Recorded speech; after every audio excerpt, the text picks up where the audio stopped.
Patriots fans, take a deep breath. Foxborough just flipped upside down in real time. There's a move on offense that could change the season's trajectory, a head coach soundbite that's going to split the room, two veterans in a painfully awkward spot inside the locker room, and a market signal that could supercharge Drake May's plan. Nothing is simple, everything's in play, and every detail matters. Which twist do you think hits hardest in the short term? You won't believe what we've got today. So take a seat, smash that like button, and let's dive straight into the news. As the dust from cutdown day barely settled, the wide receiver room in Foxborough turned into high-stakes chess. The staff chose to carry 8 targets for Drake May, something Josh McDaniels has done before, and that set off the sirens. Overload now, adjustment coming later. Fans immediately started running trade math. Kendrick Bourne, a locker room favorite with a clear market, looked like the piece with the best return. Then came the curveball that stunned everyone. Instead of becoming trade capital, he asked for his release after talks with the Vikings stalled, and the Patriots granted it. From there, the dominoes kept falling. With waiver claims announced, Mike Vrabel and company still needed to open one more spot on the 53. Since a receiver had already been moved, another cut at the same position felt unlikely. Still, that's exactly what happened. Second-year wideout Javon Baker was let go, despite his rise on special teams, with a plan to bring him back to the practice squad if he cleared waivers. Baker took a while to flash in camp, and when he did, it was on special teams as a returner. It felt like a fit for the short term, especially given New England's yearly carousel at that job, but the pen dropped the other way. Tactically, the message is straightforward. First, the offense wants a tighter rotation to accelerate Meyers' chemistry and avoid the everyone plays a little, no one dominates vibe. Second, McDaniels is prioritizing clearly defined roles: third down separation, perimeter physicality, situational vertical speed, and a reliable returner who protects the ball and tilts field position. Third, the margin for error just shrank.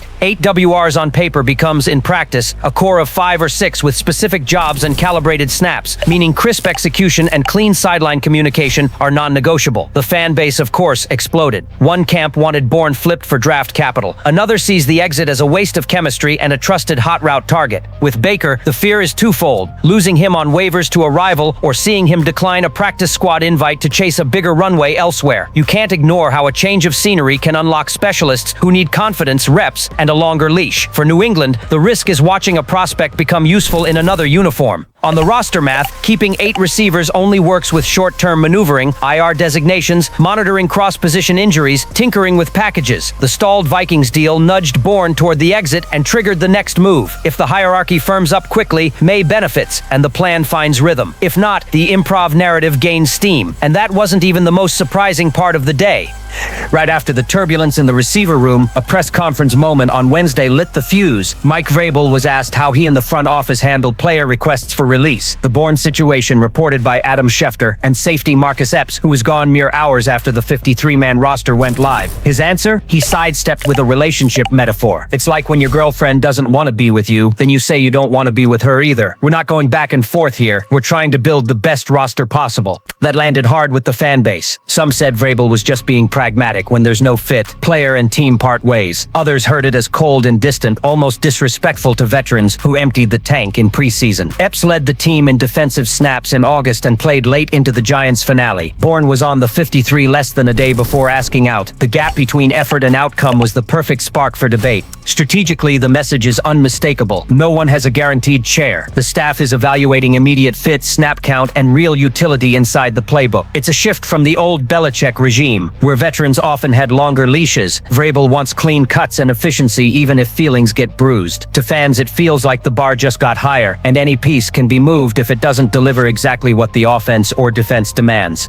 The numbers tell a story, too. At wide receiver, 7 remain, including Stephon Diggs and Demario Douglas, plus young players like Kayshon Boutte and Jalen Polk, who still need consistency. At safety, 6 stayed, among them Kyle Duggar, Jabril Peppers, and newcomer Jalen Hawkins. The rotation looks built for flexibility, but at the cost of trimming experience. That reinforces the sense this season will be a real depth test, where each practice rep can become a survival metric. The fan mood is split. Some see freshness, courage, a firm hand. Others worry the team is sacrificing stability for risky experiments. The underlying tension is instability. 2 veterans asking out within 24 hours always hints at a locker room simmer, coincidence, or a sign of internal noise. Vrabel's stance is simple. He wants guys aligned and adaptable.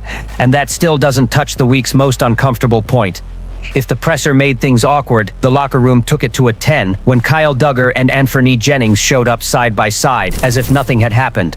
Everyone knew the team had tried to move them. Trade chatter on both names ran for days, and yet there they were, suited up, practicing, trying to act like the team hadn't been shopping them.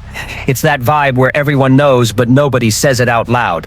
Duggar, a respected vet, came off ankle surgery and logged late preseason snaps with the reserves. For a former tone setter in the secondary, that felt like a warning sign. Jennings, meanwhile, didn't fit the new scheme at linebacker. If moving them seemed inevitable, why are they still here? The answer's harsher than it sounds. The roster is thin. Talent gaps across spots forced the staff to keep them, even if just as depth. The numbers don't lie. Duggar carries a heavy deal, 4 years, $58 million. Few teams were eager to eat that cap without help from New England, which stalled any move. Jennings, coming off an injury with limited market value, didn't draw offers either. Result, no trade, no cut, just an uncomfortable hold. The fan base split again. Some see pragmatism, others see disorganization, as if the front office mistimed its decisions. From a strategy lens, there's logic. Even if he's not all the way back, Duggar can still be that missile against perimeter runs, a check on backs in the flat, and an occasional blitzer who sets a tone. Jennings, even outside his ideal fit, has the size and discipline to be a functional backup on a thin linebacker depth chart. It's more about roster survival than full confidence. Inside the room, the quotes are predictable. Control what I can control. Just doing my job. But you can feel the discomfort between the lines. Fans ask, how much can a group produce when two vets know they were almost shown the door? How much does that shadow mess with chemistry and focus? That's where the tension lives. Vrabel already said he still sees a role for Duggar and wants to extract value. The question is how long that rope lasts. And while we're digesting that dilemma, a market opportunity pops that could reshuffle the deck. With the cut-down chaos and veteran uncertainty, one rumor gaining traction hit the fan base right in the feels. A real chance for Jakobi Meyers to return to New England. Yes, the same wideout who left after that controversial Juju over Jakobi call, then found his stride in Las Vegas under Josh McDaniels. Now with reports that Meyers has requested a trade, the market board could put Foxborough back in the game. And it makes a ton of sense. The receiver room lacks depth, especially after Bourne and Baker departed. Drake May needs trustworthy weapons, precision routes, someone who knows how to be in the right spot on critical third downs. Meyers not only knows the building, he matured after leaving. In 2024, he crossed 1,000 yards and showed clear growth. For Vrabel and Elliott Wolf, he's exactly the type of piece that blends experience with system familiarity. The price tag. Brad Gagnon of Bleacher Report floated a plausible scenario, a 2026 fourth rounder, or a late pick plus cornerback Alex Austin. The dilemma is obvious. Is it worth sacrificing a young secondary talent for a trusted veteran on offense? Plenty of fans say yes without blinking. Memories of stalled drives and an offense stuck in mud carry weight. Others counter that a rebuild shouldn't lean on bringing back familiar faces, but on developing the young core already in-house. From the Raiders' side, it's complicated. They lost Devontae Adams, rushed to sign Amari Cooper, and know Meyers is a key piece. Trading away a 1,000-yard receiver is risky, but if the player wants out, his market won't improve with time. That's where New England can find leverage, offer a package with immediate value without gutting the starting lineup.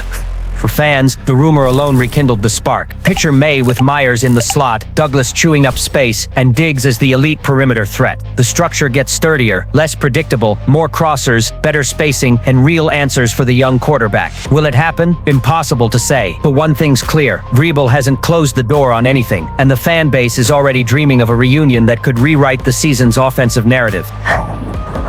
Take a breath, Patriots Nation. In just a few days, the receiver room turned into a chessboard. Bourne chose his own exit, Baker got cut, and the hierarchy reshuffled. Vrabel's blunt tone made it clear that spots are earned, not inherited. In the locker room, Duggar and Jennings remain out of necessity and utility, noise and all. On the horizon, a Jakobi Meyers return could give Drake May the third down precision and stability this plan needs. Is this the start of a surge or just calm before the next storm? Drop your thoughts below, hit like, subscribe, and ring the bell. The season starts now.